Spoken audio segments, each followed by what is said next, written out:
welcome back, guys. Howdy, howdy, howdy. And ladies. And ladies, of course, And yes. everybody in between. Anybody that wants to watch the show. Everybody and your neighbor's dog's cat's friend, whatever. All of you.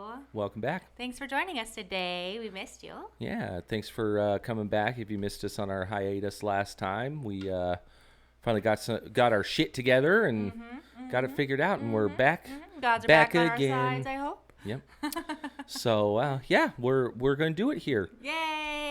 Yay! So what's been going on in our world, love? Oh, just the whole parenting thing, the whole working thing, the whole living our lives in spring thing. It's finally turning. Yeah. I think towards true spring now, and yeah, the wild ride, which is Minnesota, the 30 degrees to 80 degrees next week, and then next week we're supposed to be in the 70s and 80s. That's what I'm saying. We're cooking up here, folks. Hell yeah. And then back down to the 30s, I hear. You know what I'm looking forward to? What's that? Garden season. Garden season. I'm so excited. I have so many trees coming. I'm so excited. Oh, yeah, that's right. When do that? When? I believe in the beginning of May. They're going to send them. Oh, okay. Yeah. I thought I maybe dreamt that when, I thought about it the other day, and I was like, did my wife say she ordered like 20 trees or something like that? No, it's like 10 trees plus 3 lilacs. Little trees or trees or trees or? I'm not entirely sure. Oh, Lord. I'm excited for it. Anyway, they're bare roots, though. I got it from the Bare root. What does that mean? where they have no. They're not in anything. They're no dirt. They're just burlapped. It's just roots in a burlap bag? Yeah. How the fuck does that work? Very carefully. Like, what? Yeah. There's no dirt in it, so when you just pull them out, it's just root. Yeah. So hold on. I ordered them from the Arbor Day Foundation. Oh, okay. I saw that. Yeah. Or that you could. I didn't see what you'd ordered, but I saw that you could order from them. with a nice little donation, because you can't just get something for free like that and not Send donate. me your trees. Give me your trees, baby. So I should probably order some fruit trees too. Yeah. We're gonna have to borrow your uncle's dirt auger. Well, he actually said he'd come over and August some holes. Sweet. Yeah. So we got to put our flagpole up too. Oh, yes, we do. Hell yeah. I'm excited. Big America. Yeah. So it's no soil or container. So basically they're supposed to be dormant. It's while they're still dormant. How is that? So during winter or they early put them spring, to sleep? They're lighter and they're they establish faster than potted trees because they possess more root mass. I'm the one that probably sounds like an idiot not knowing this stuff. You don't have to super explain it, but well during I'm just I've never heard it. I take it back. I've seen plants come bare root before, but they're little bitty things that come in packages. That's sort of what they are, I'm sure. I'm sure they're like this. If I had to wager, young enough to be dormant or old enough to be dormant, but young enough to still be cool to ship like that. I don't think I ordered big trees, but. Well, I wouldn't imagine. Mm-hmm. I mean, based on the donation that you told me and what you're getting, for whatever reason, even in Minnesota, the tree is not cheap to buy. No. If you want to go buy an established fucking tree, even like this, they're $50, That's why most people I know actually just ditch dig. I don't know if that's legal or not. But I'm not saying that you can't. A lot of people they'll ask permission, or they know somebody and they'll have sometimes. I don't know what the law would be of just driving along the road and seeing a tree in the ditch and being like, that's mine. Well, and it's usually not a full-grown tree. It's usually a sapling or something like that. Well, yeah. I mean, trying to steal a full-grown tree out there, you're going to have an operation. They're going to see that shit. But I know some people who may not have asked permission to. But I've had people offer me up, hey, do you want a clipping of my willow or come over and grab some of these trees out of my ditch. Right, Like my dad right. was like, "Hey, I have a lot of saplings in my ditch up front. If you wanted to grab some or along the tree line." This year? I think that was last year. Fat lot of good. Well, dude, it was like, I don't know. Fat lot of good. Whatever. It's still good. I mean, I'm sure I there's want still some more maple trees. Yeah. I want to tap the old maple syrup here. That just went by not too long ago. The whole maple season. Yeah, I'm really excited to see what. Well, we got a couple. We got a couple already, jars from some folks we know. That I tend to buy a couple jars from, and I know your uncle was pouring boiling gobs of that shit. Gabs of it. Gabs. Yeah, I never realized how easy the maple syrup process was. Like I say easy. Now, listen to me, folks that do this. I say easy as far as I thought there was like a whole cooking process as far. Sorry. I mean, like ingredients and the way you have to do it and stuff. But no, in all fairness, you tap a tree, you collect the sap, you put it in a bin, you boil it till it gets down to the brownness level that you want, and then you pour into bottle. I think the difficulty is like vigilance. That's where the difficulty comes in. Is being vigilant and watching to make sure it doesn't get too brown, that it doesn't get burnt, that it's not too weak. Yeah. And finding that happy medium, Right. the temperature in which you have to keep the fire for a consistent cook. I mean, Sure. there's my uncle, when he was doing it, he was like out there all the time until it's, I mean. Right. Well, especially if you're going to do it traditional style where you actually do a wood fire and stuff underneath it. You got to. Which I think most people do. I think that's like. Well, because it's part of the fun. Well, you don't have to do it that way. You can boil it on your fucking kitchen stove if right, you want and to. I know somebody who did that as well, and they hated the process because it's so small, the amounts that you can do or you end up doing. Like, You weren't there the day that I made like pepper sauce in the house, huh? oh, I feel like I was. I and think you feel came like that home. was No, I terrible. think you came home later. Yeah, and it was still like, terrible. oh my I god. couldn't breathe. I decided to do like hot sauce, not like salsa, but like Tabasco style sauce. I grew a bunch of peppers. I looked up a recipe, how you do it and stuff like that. And you got to cook it in your house at some point, or not in. You don't have to cook it in your house, but you got to heat it up at some point. And Our main. I pretty much maced the whole fucking house. Like we're all the kids are like, what the fuck is happening? Like, pile like, My mom's like, God damn it, like fuck. oh, so bad. It was fun though. It was good. It turned out pretty good. But, yeah, it turned out fantastic after we all like didn't like you. yeah, I for think at he least came a home week. later and was like, what the hell is going on in here? And that was after I had aired out the house for a couple of hours, taken the pot outside and decided to do it outside. Well, and we've roasted green chilies in the house before, and that was not even nearly as No, bad. it was a Like, whole I nother would thing. roast green chilies over whatever the heck you were doing any day of the week. Oh, I want to get one of those turners for them. Oh, yeah. 'Cause they don't- Oh, those are so cool.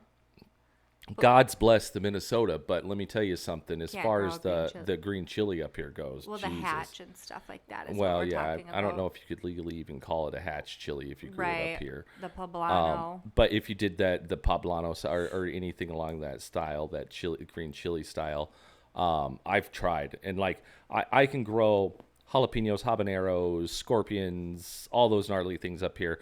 I tried twice to do like a green pepper style like that you could roast.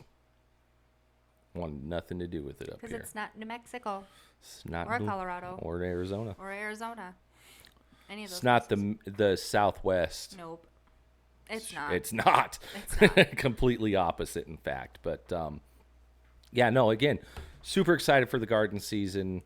For those of you that don't know, my wife and I are big into that. We love plants, love planting stuff. I wish we had more plants in the house. Same. I'm getting there. Yeah, you are. I just You're added getting two all these more. little ones, getting I ready am. to go. Yeah. I'm super excited about that. Yeah. So yeah, we usually do kind of around Mother's Day. We start putting all the plants out and You're gathering them at least. the gathering of. The gathering of the plants. God, you should have seen our dining room last year. It was insane. I decided to do seedlings last year, and so like I started them inside. I had all the grow lights set up and stuff. Like I took over the whole dining. He's not allowed to do that again. Plants everywhere. Looked like a jungle in there. Put them all outside and killed them. Every single one. Well, what happened was, so here's what I didn't know. If you're going to amend your soil, and take note, folks, and you're going to put manure in it, which is fine, works great. You can't just put the manure in and then throw your plants in on top of it. Dude, because it'll burn. It burns the shit out of them. I wish I would have known that you were going to do that before you did that. You were there. No, I wasn't. You were I there. didn't even, honestly, I feel like this is the first time I heard bought that you the put manure. I bought the, you were, anyways.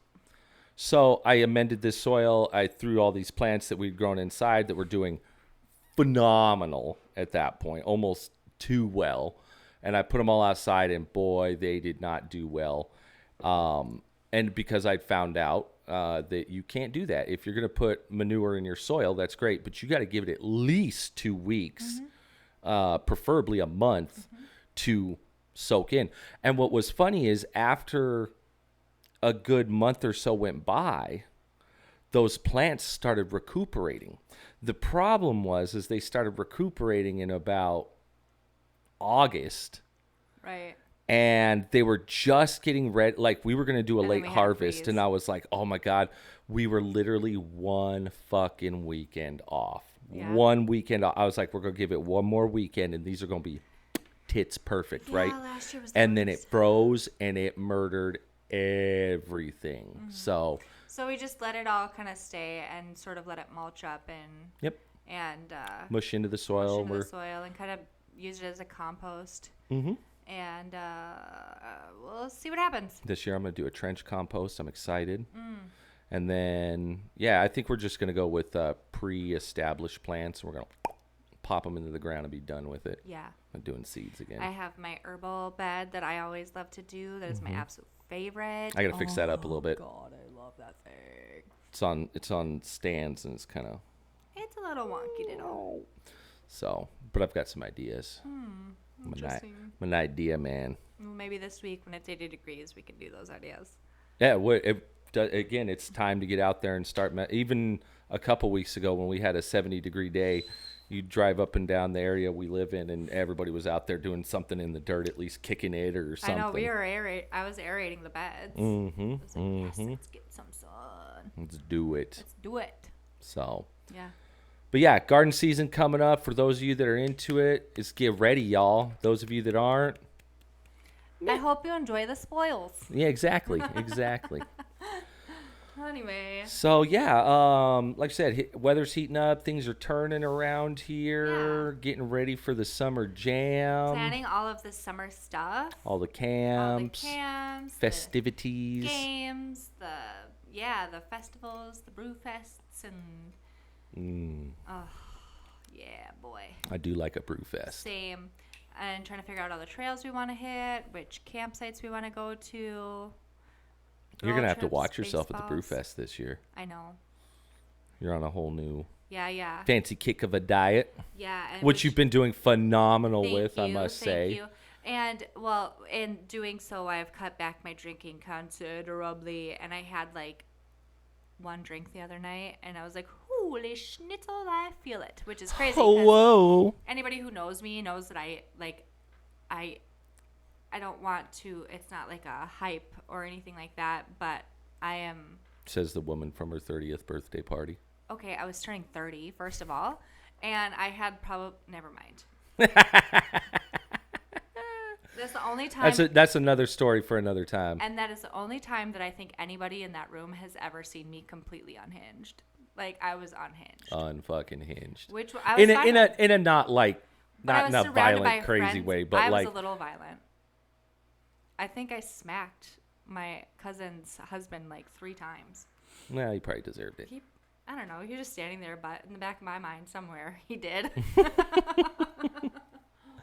So yeah, things are turning here. We're getting ready. I imagine as it is everywhere in the rest of the world, or not rest of the world, but rest of the country. There, we're getting ready to head into spring, and I know where I'm from in Colorado, they've been pretty much already in a drought already. They've hit numerous 80s. They're praying for any sort of moisture at this point. Yeah. And, I'm really nervous for them, especially after the fires in Nebraska. oh God, yeah, Nebraska was on fire a little while ago. I think they got that under control. On the opposite end of the country, Florida, I know, is getting a ton of rain. They're really moist and hot already. They're Good for them. Yeah, I know. I was talking to my coworker of mine, /friend, who works down there, and she's like, it's already swamp ass season, Ugh, and I'm like, ugh, I don't know how you do it. I can't stand it. Like we talked in the last, I just can't say the worst type of land. It's swamp. Blah. Anyways, so yeah, we're getting back into that. Anything else going on exciting in the world? See anything? Read anything? The coolest thing, I think, was, what is the mission called where they went around the moon? Artemis II. Artemis II. They are cool. They are cool beans, and they landed, and I'm super excited for them. So these guys, for those of you that have been living under a rock, they took off. I actually, it was 11 days ago now, I think, from when we're shooting this. It's been the first time that we have been back to the moon. We did not land, but I guess the purpose of this mission was to potentially do that. Yeah. We're gearing up to go back to the moon. And yeah, they took off and shot around the backside of the moon, sent back some cool ass pictures, man. And then they swooped back in and just landed yesterday at the time we popped this video here. And yeah, it's super cool, super smooth mission from what I know. I mean, I wasn't there. But they made it back. In my mind, that's smooth. Yeah, and they did it well. Thing. My understanding is it went as about as well as a mission around the fucking moon can go. Right. It's impressive. They had gone further out than any other human being into deep space has ever gone. Good for them. And then, yeah, of course, made it back. Bullseye shot right off the coast of California there. Yes. They're back. They're here. They're safe. They're sound. Fantastic crew. Fantastic mission. Just wonderful. Super exciting, man. It really is. It's a feat of humanity. And, it is. And I think that is so just, it's inspiring. And for those of you, and I'm going to say this, I try not to get too, I don't know, combative or definitive on things like that. But for those of you that are like, this is all a hoax, we never went to the moon, that those pictures aren't real. Nah, for real. Like these are, they can have an opinion, but this is super science, y'all. And super science. And how I am not a fan of taking away humanity's accomplishments. This has been huge for him, even when he thought the moon landing was fake. You know, I questioned it at one point. Okay. I really did. Yeah, so I maybe really not thought it was fake, but had doubts. really had some doubts. You know, there was some evidence that I questioned, and that's not this episode. We're not going to go into why or not or anything like that. But I think if you really look at the evidence, the real evidence of what going to the archives, seeing the math that's out there, what exists, man, we went there, we came back. It was a great feat of humankind, not just America, not human beings. Went to the moon and came back. We did it again recently, first time in 59 years. We swooped around that bad boy, and I think that's fantastic. And it disappoints me, I guess, when folks are like, "No, that's all fake." Like, what? Why would we fake? Like, you know, why would we choose to fake something like that? How did that help us in any way, shape, or form? But anyways, great job to the Artemis II crew. Fantastic. Maybe I think you went. I saw you go around. Yeah, we'll mess around with the conspiracy theory episode if you want. But great job to the entire crew. Yes. Fantastic. Yes. You know, from ground control to the crew in the shuttle, to the launch, to everything, to the folks that went out and plucked them out of the water and stuff like that. Just great job all the way around. Thank you guys for doing what you do. I think there's a lot to be learned from science. You know, even if you don't see it, that's fine. but I think there is a lot to be learned from stuff in these missions. Science is magic given form. Yeah, That's I all agree. it is. That's all it is. Mm-hmm. It's It's our version of it, or however you want to put it there. It's just, you know, the way we like to weave our web, man, and I think that's fucking great. Yeah. So, again, shout out to those guys. Welcome home. Welcome home. Glad you did what you did. Same. So, that's I don't know, anything else exciting going on in the world out there? I think that is the most beneficial news Nice. that I think we have. Beneficial. Yeah. The rest is a fucking wreck. So. Yeah, we all know it's a wreck out there, no matter what you believe in, it's nutso out there. But yeah, anyways, that's why we try to do this, keep it fun. Maybe one of these days we'll get stupid and do something. Oh, that's totally cool. I mean, it is a random show about random things and what affects our daily lives and thoughts and considerations. So, as much as we don't want it to be all about that, I mean, it doesn't hurt to. That's fair. I mean, I like that. Here we are. All right. Yeah. Do you want to roll? I think it's your turn. I was going to say, no, I rolled last time. Did you? I did. I rolled a 3.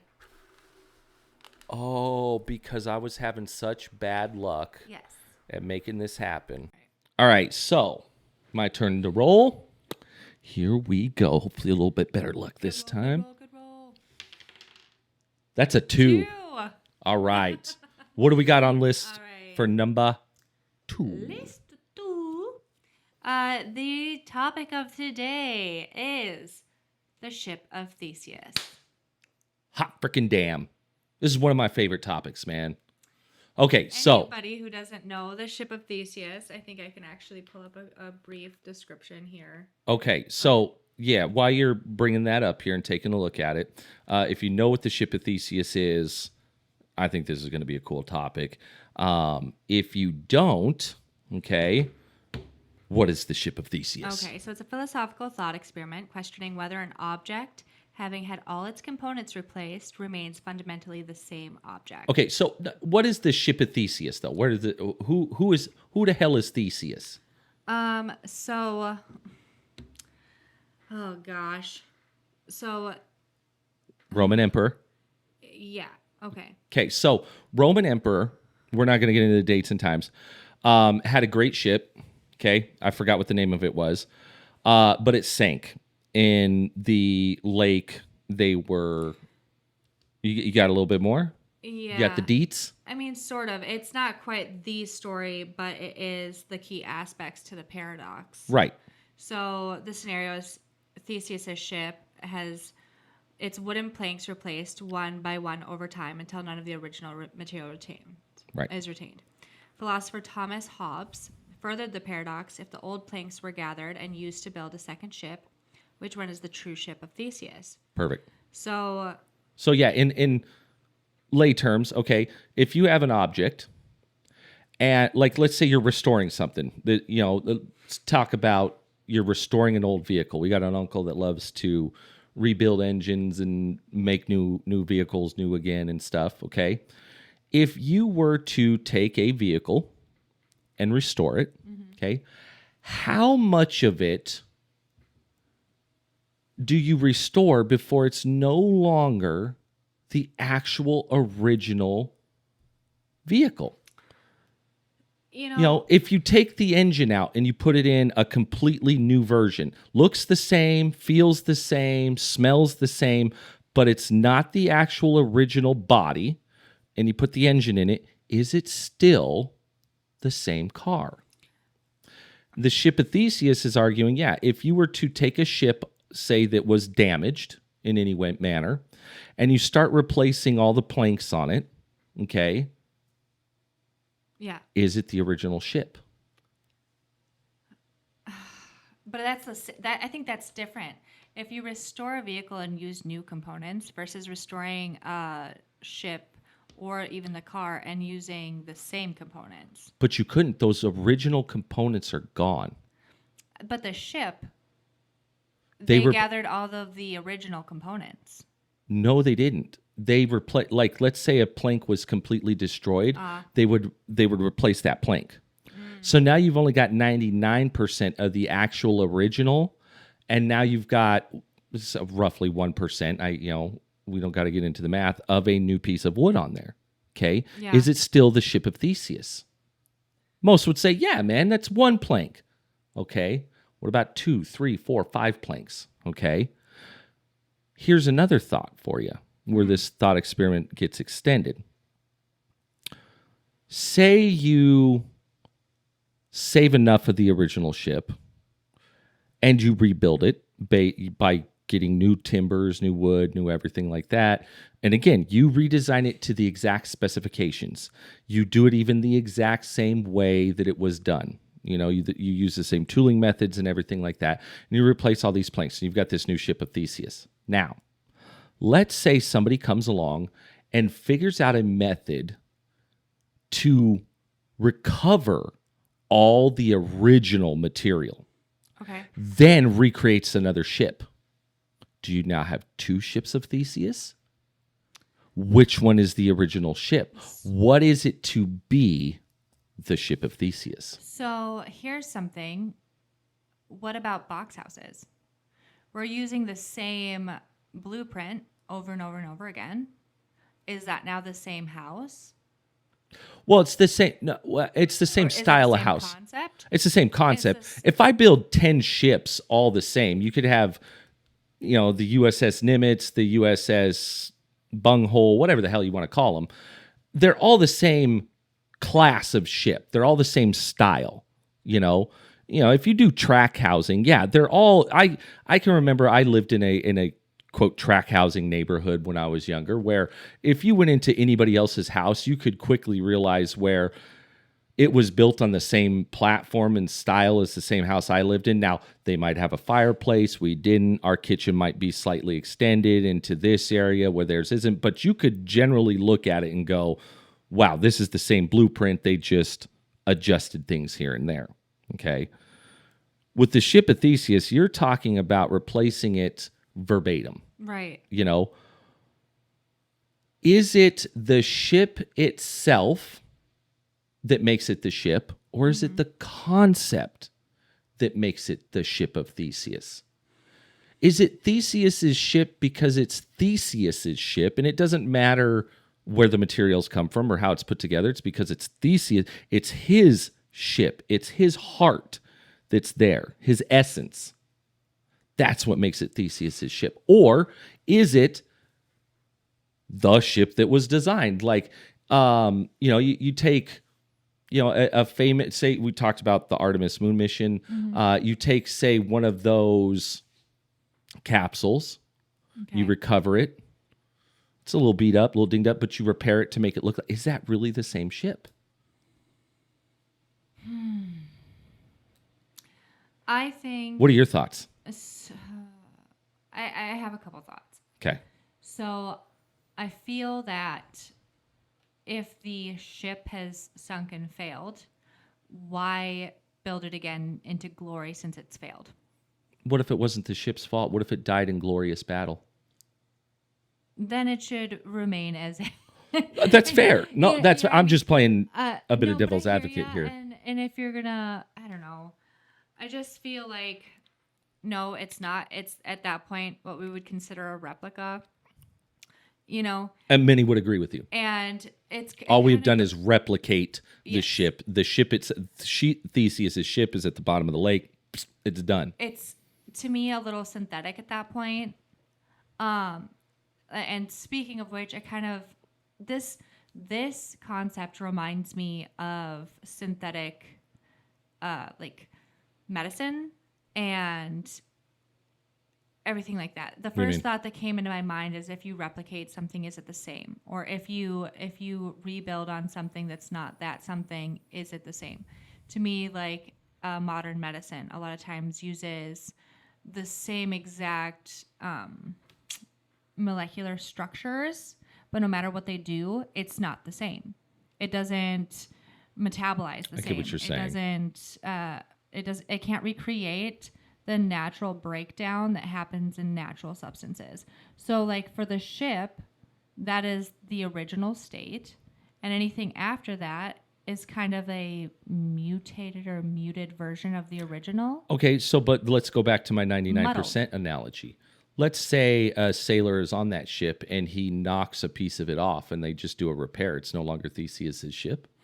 No, and there comes I think what we would, is that part of the paradox, you think? How much is, like you were saying, is how much of it would have to be repaired or replaced in order for it to not be anymore? So for me, I've thought about this a lot. This is one of my favorite thought experiments out there, as to what makes something something. You know, when you title it or you give it importance, of any sorts. There, at what point have you not restored it or restored it there? I think there is a percentage. I don't want to get into heavy percentages. Well, if it's less than 50%, then it's obviously new. It's not the original. I honestly think it comes down to, in my opinion, what the reason we're restoring it is for. And yes, how much of the original is there. If I take a older vehicle, okay, regardless of what it is, say a 1970 Mustang, whatever, just for shits and giggles.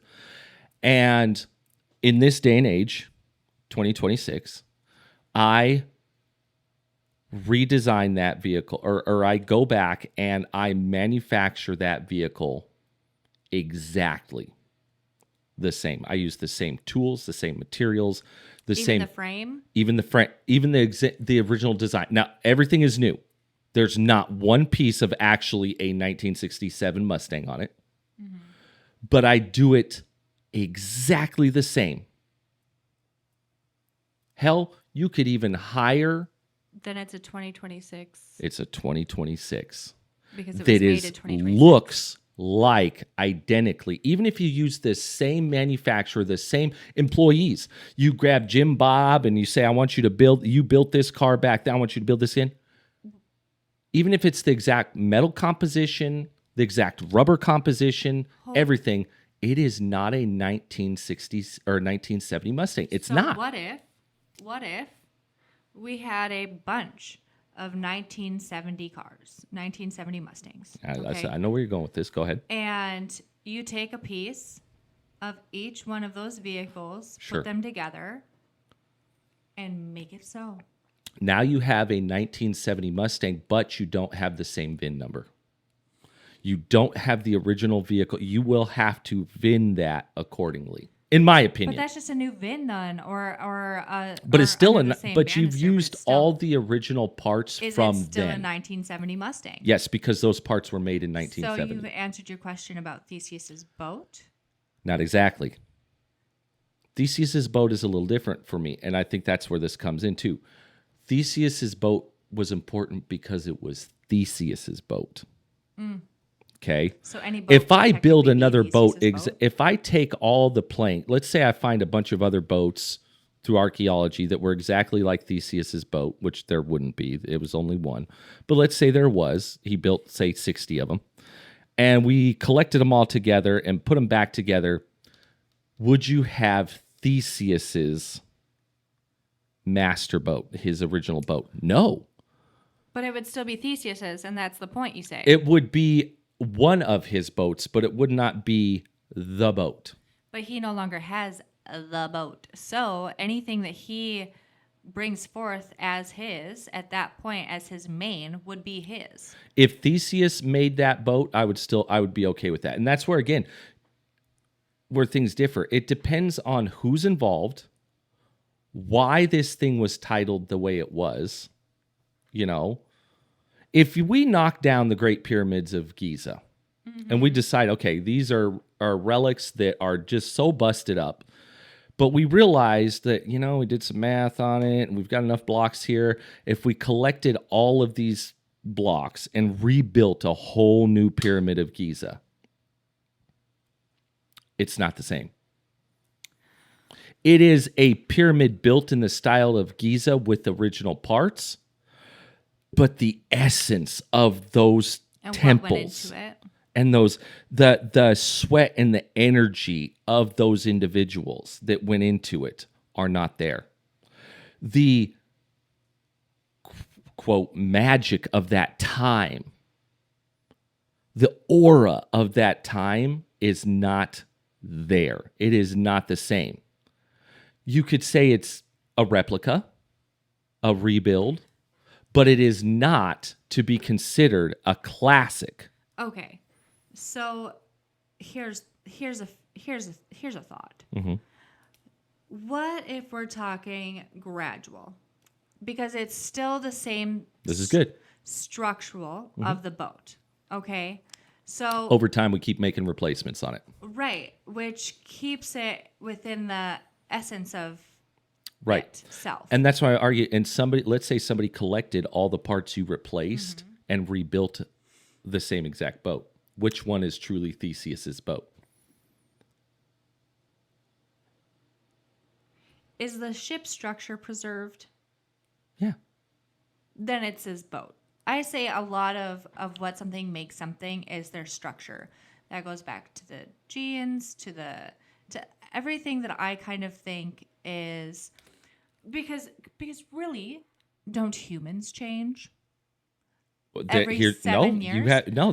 This brings up that this is where that kind of philosophy goes is as I grow and my cells replace, And am I the same person I was 7 years ago? But I am still me. And I think, though, there's another component to humans specifically because I personally believe in spirit. So Sure. I think we all have an inner light within us that cannot be manufactured, restructured, Right. or changed considerably. We can A be spirit, an impacted. essence, something that makes us who and, we are. And it can grow, blah, blah, blah. But it does not kind of... I would argue the same with Theseus's boat. Biologically. Theseus's boat has the spirit of Theseus in it. He commissioned it. there you go. He chose he wanted it this way. Yep. If you replace a little bit here and there, Right. it's still his boat. Gradually, over time, you could replace every single part of that, but his essence remains because it is his boat. To a degree.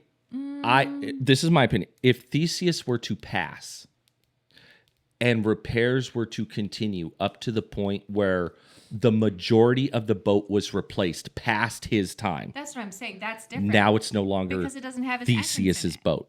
Because Exactly. Theseus That's is what I'm there. saying. That's what I think. Absolutely, because you could just say the same thing for a house.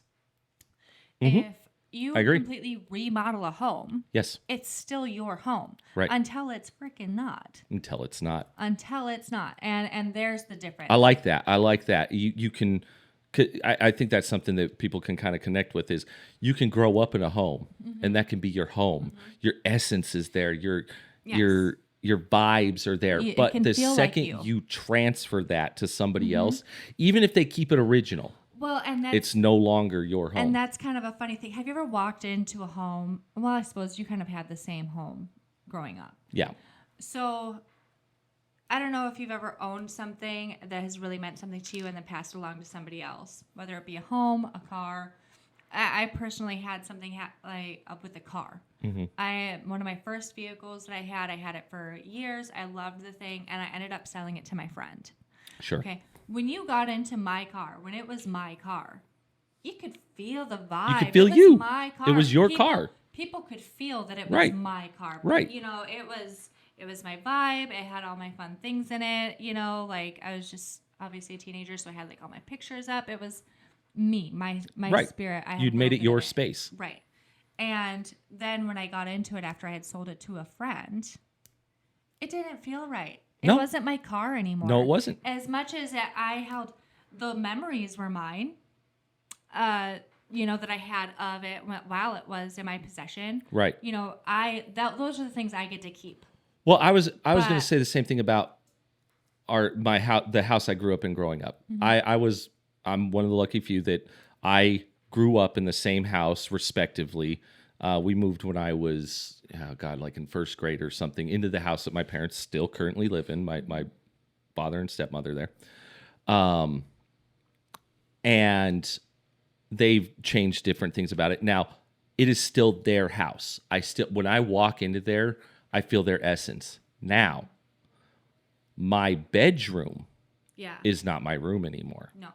They have converted that into a guest style bedroom. And actually before that, it was my stepmom's mother's room.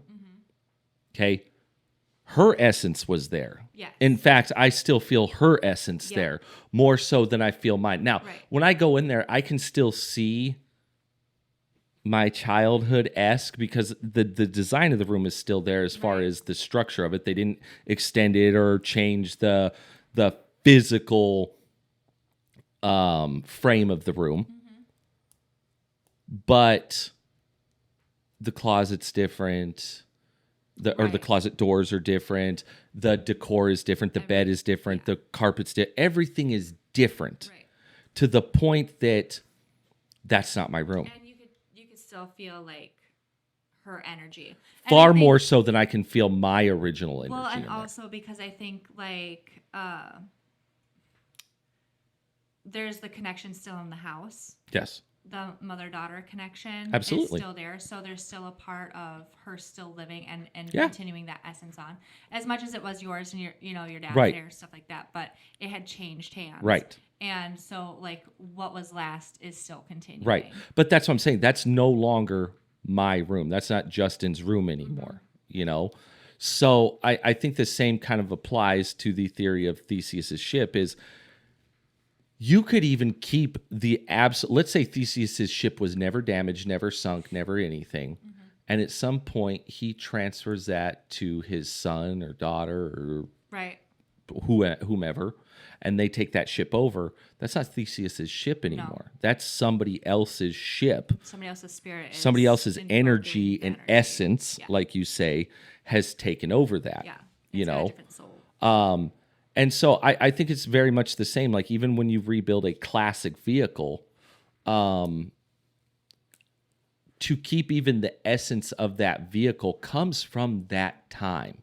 If that car was built in 1970, the world was different in 1970. The essence of of Earth was different in 1970, period, regardless of who owned it. Oh, I like that because the vibrations were different. Right. Yes. Everything was different. I love that. And so even if I came to today and rebuilt an entirely new vehicle. Now, where I will say is you brought up if you had numerous 1970 Mustangs and you collected that. Now, I think there is an essence that is collected there. You have collected the 100%. 1970s together. Yes.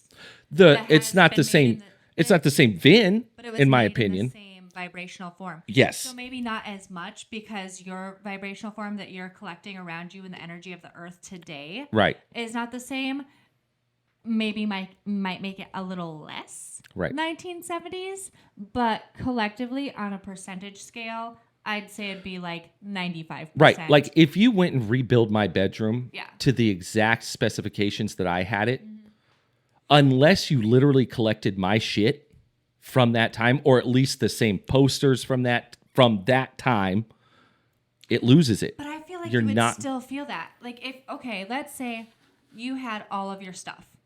Okay. All of my stuff put back in there, yes. In one room. Yes. And it looks exactly like how you had it as a kid. Yes. All the stuff that you had in your room still has some of that stored energy of you in it. Absolutely. Now, if you have another room right next door that looks identical to it and it has all purchased things that are new but from the same era, it's still not going to feel the same. Correct, but it would still have your essence of energy. That's what I'm saying. That's the difference between the VIN number on the 1970s car analogy is you would still have a 1970s essence car. You would still have a 1970s Mustang, but you wouldn't have the original VIN of whichever one you chose was going to be the and the pride of the person who built it. Right.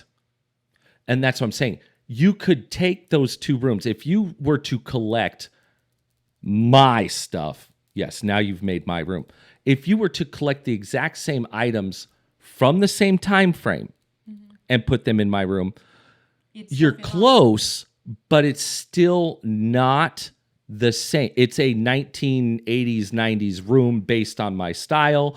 I might feel very comfortable in it as a result of that, but it's not my shit. I feel like you'd be 100% feeling the vibes in the room full of your shit. Yes. Versus like, oh, this is comfortable, but something It's a feels 50-60 off. vibe, you know? Like, Something I feel feels the just essence of the like, time. I feel the 90s. I feel the 80s here and stuff like that, but that's not my poster. Right. That doesn't have the marking where I took a piece of Play-Doh and threw it against it and then tore it off. Right. Well, and also, like, when you are in someplace so long, you kind of imprint yourself. Right. That's where we get, a lot of these time loops, but that's a whole other thing, like paranormal stuff. Sure, but, sure. Just in general, like, we all carry energy that imprints on each other and in spaces. That's Right. just science. I don't care what you say. It's true. We leave an energetic field behind everywhere we go. I agree. And if that is not there, then that is not right. that. If that energy has been diminished by somebody else coming along and imposing their energies on it, it is now more theirs than mine or whatever. Right. And even trying to reverse that, I think would be difficult. Now, if you could somehow, and this is way off the mark here, somehow resurrect the true Theseus, and Theseus decided to design a boat, and he got his original builders together, and they could actually get wood from bumfuck Egypt once upon a time ago, I think that you could. If I could collect my original poster, if I could find where my poster went, and I could find all my shit, and I put it all back in there myself, and I built that room. Now I'm building my room again, in my opinion. Well, and honestly, I don't think if, theoretically, obviously, if Theseus was to be resurrected, I don't think you need all that other stuff. Because it's Theseus. He's building it. He's putting in his energy into it. It could be all brand new. That guy could use a freaking computer. The room I have today is our room, as we share a room. But it is, and that's even something to consider. Like, we've combined our energies in that situation. That's our energy in that room, But yeah, if I were to, have a man cave or have my own room per se, I put my own pictures up, I could gather that essence, that same energy that my original room had, but it still wouldn't be the original room because it's a new room with my energy in it. It's Justin's room. It's Theseus's ship, but it's not the original. But do you remember how you described it? My childhood room. Right. I could never rebuild. Because you were a different person then. Correct. Quite Absolutely. literally. Because you have changed. And I think that too. I think that as humans, as we grow and even our cells replace and our thoughts change and stuff, we become different people. Well, and that's just genetics. I am not the same. I'm not the same Justin I was. Nor should you. Even yesterday. Absolutely. Every day I'm developing and changing and becoming a new person and stuff. And so I think that's what makes this thought experiment so intriguing, in my opinion. Is because it calls that into question. What is it to be something? Well, and I think it's kind of a slow rise thinker too.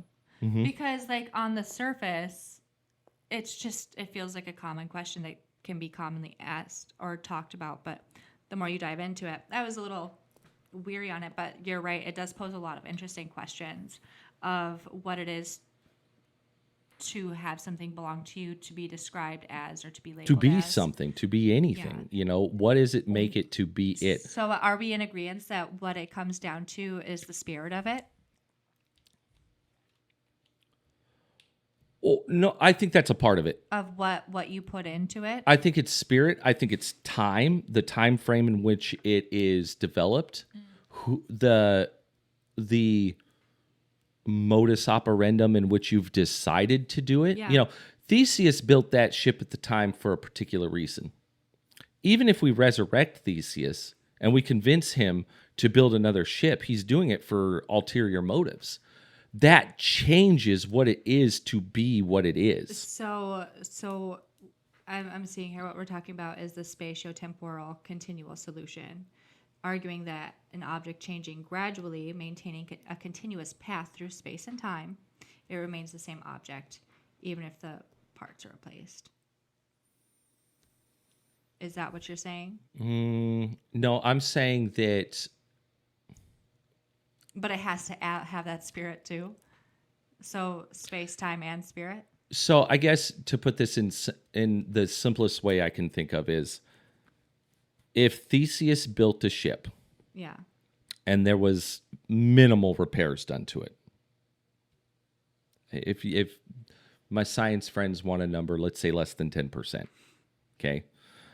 A few little things. They had to replace a nail. They had to replace a board here and there because it just didn't work out for whatever reason.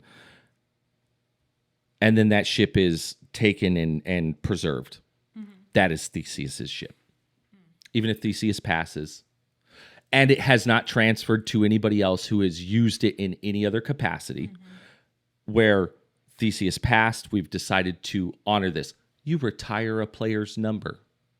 That's his number, her number, you know? But if you transfer that at any point and allow somebody else to come along and utilize it, it's now maybe theirs, somebody else's, whatever it is, okay? It was Theseus's ship at that point, but now it's Gerald's or Tim's. I hate to do you this. know. But hold on. But if you preserve the actual original in its high, what do you call that? Super majority. Mm-hmm. If you have a super majority of the original parts from the original time, yeah, and you have not transferred the essence to someone else, yeah. it is Theseus's ship. I'm gonna fuck you up. Okay, what do you got? So, you know how I said that we're ever changing? We're always changing? Yeah. Doesn't the ship always change too? It's never going to be the original. At built, it's the original. It's changing every time it goes out to sea. Correct, but the essence is there. It's still Theseus that is his ship. That's what I'm saying. It can never be the original. As I hang a new poster in my room, it's still my room. Everything changes, but it still remains the same. The problem for me core, is once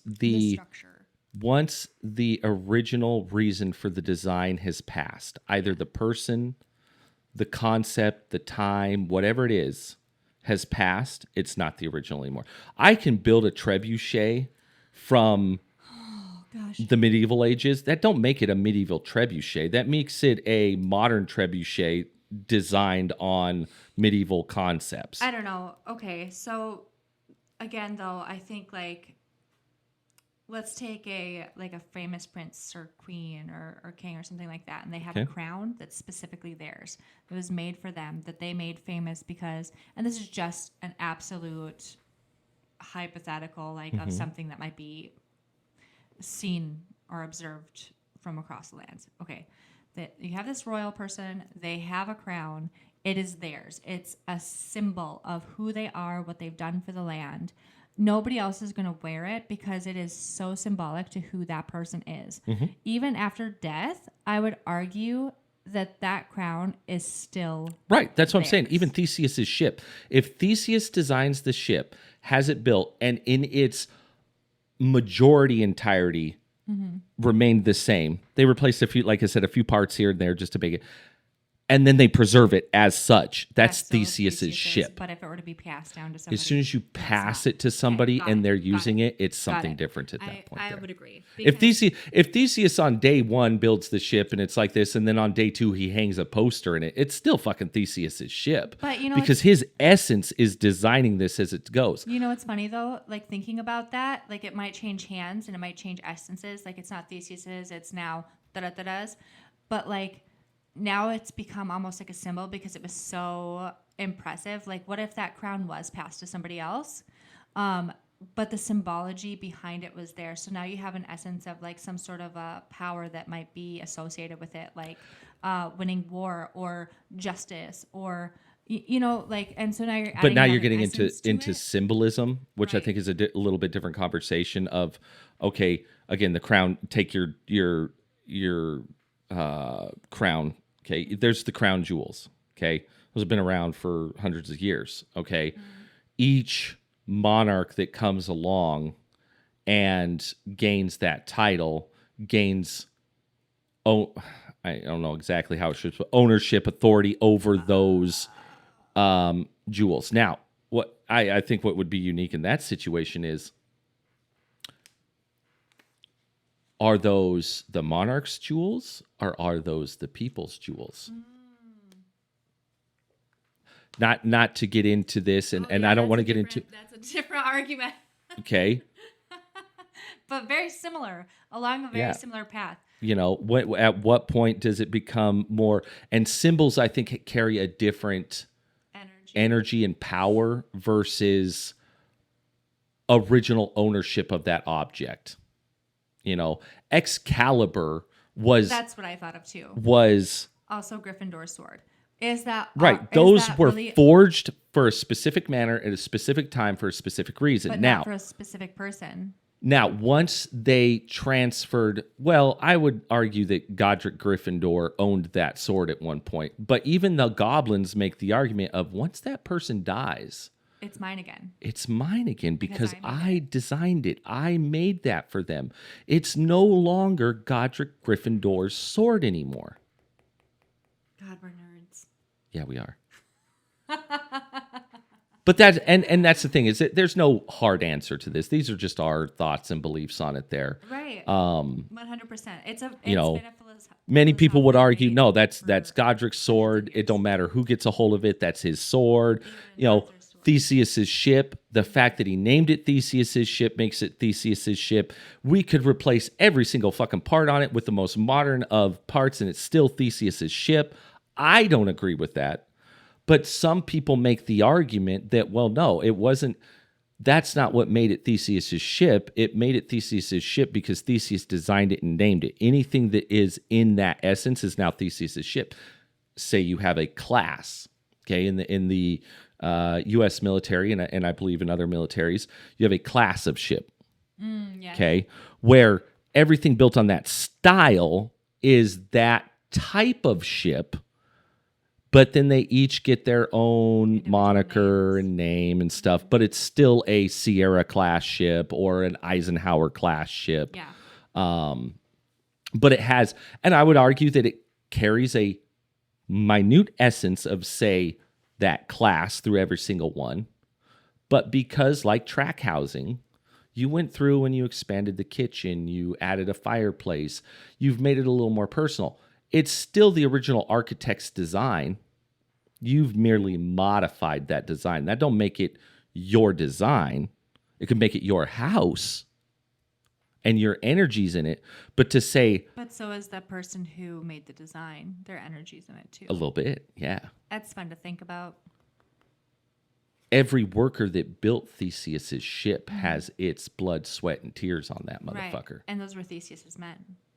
So is it Theseus's men's ship at that point? Say he sails it once. Well, I don't think they stake ownership. How much time do you have to put into something before it becomes yours and not, But if the pharaohs asked to, you're doing it to serve somebody else. Now there's another interesting question. Oh my gosh, we could talk about this legitimately for hours if I commission a painting from Raphael, I'm paying for a service and an essence of his spirit. That's my painting. Ooh, that's something that Raphael painted. And that's something to consider as well. If Raphael decides to paint his own painting. Because that is his painting that he has sold to you. But it's like selling a piece of his heart or soul. Back to Gryffindor's sword. The goblins designed the sword, sold it to Godric Gryffindor.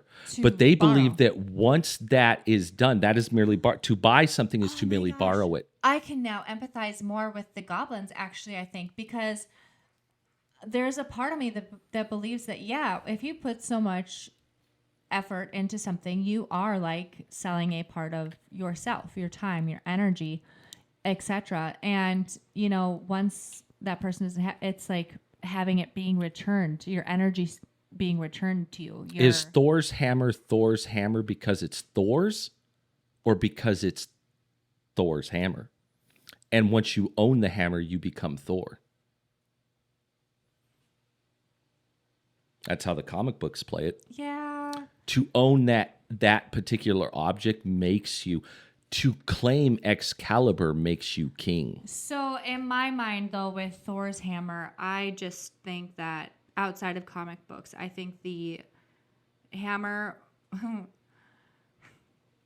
it's actually a really funny story how he got the hammer, or a fun story how he got the hammer. But I think that it's just an essence that is Thor's hammer. I don't believe that it makes you a Thor. I think you have to be a certain type of person, because Thor technically shouldn't.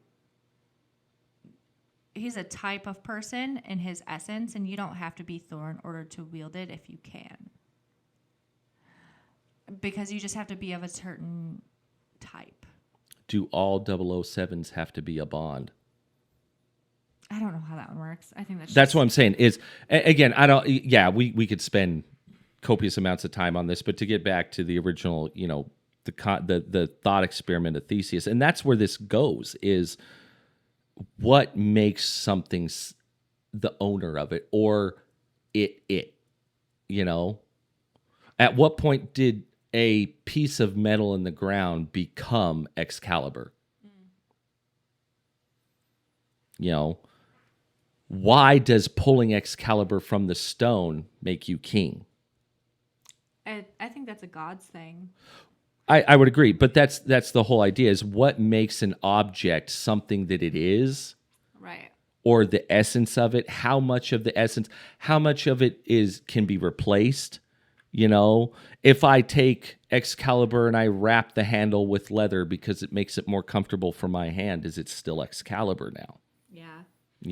But we can, and that's honestly right. That's what I'm saying. Is it's a fun thought. That's why I love this topic, because they're in philosophy. They're very rare. Good philosophical questions very rarely have an answer. Mm-hmm.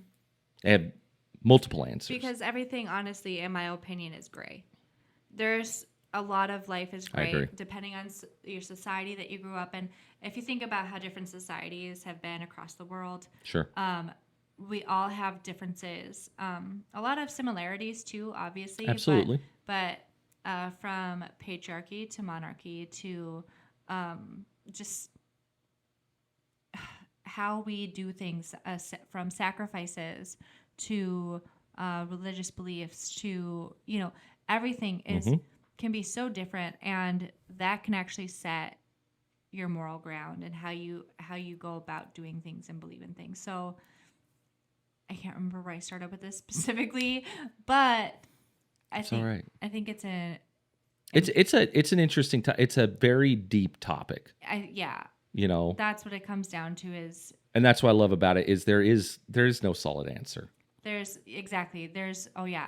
my version. There's your version that might be even, we might be on the same page, but are we on the same paragraph? And that's what I'm saying. Exactly. That's gray, because even twins have different views. Right. Everybody has different views. Every society has different views. Life is gray. Yeah. Like, if you were to clone me, you could have every identical cell, but is it me?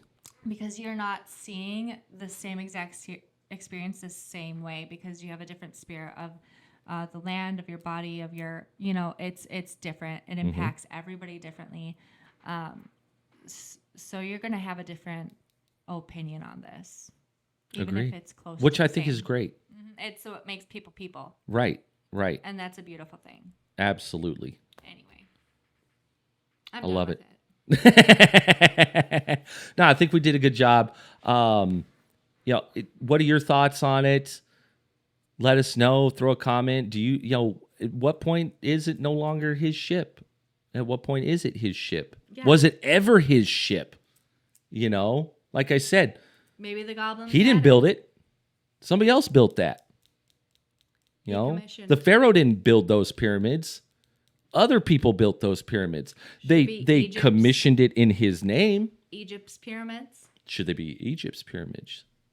Yeah, that's we could legitimately talk about this for hours, every different little topic. But in the meantime, thanks for joining us. I appreciate you guys. We appreciate you guys. We love you coming on, listening to us ramble on. Talking about this all day. That's okay. I hope we got some people thinking and talking about it. You know, I hope you guys. That's what I like to do here. You know, is get people thinking about stuff, and even if they're goofy topics, sometimes there's a lot of times a deeper thought, a deeper meaning. It's just good fun. to think. It's good to use your head. It's good to question things, especially when you don't have to. It doesn't impact you directly, like significantly, but it could impact you later on down the road. Absolutely. Well, if you enjoyed the episode, maybe give us a like. If you want to hear some more, subscribe so you know when we're popping on again. Yeah, the little bell on YouTube. Yeah, we try to pop these out at least once a week. We're trying to, get steady on it there. And we appreciate all of you that listened, who have subscribed, who have liked. If you haven't, dink, throw us a bone kind of deal there. Just a click. Just a click is all it takes. What was that? Is my little accent. Which from? Is that Irish or no? That it was more British, I guess. Okay. It was a little bit like this. It's so stupid. We miss you guys already. We love you. Thank you for watching. We're out. We're gonna go argue some more. Peace. Deuce.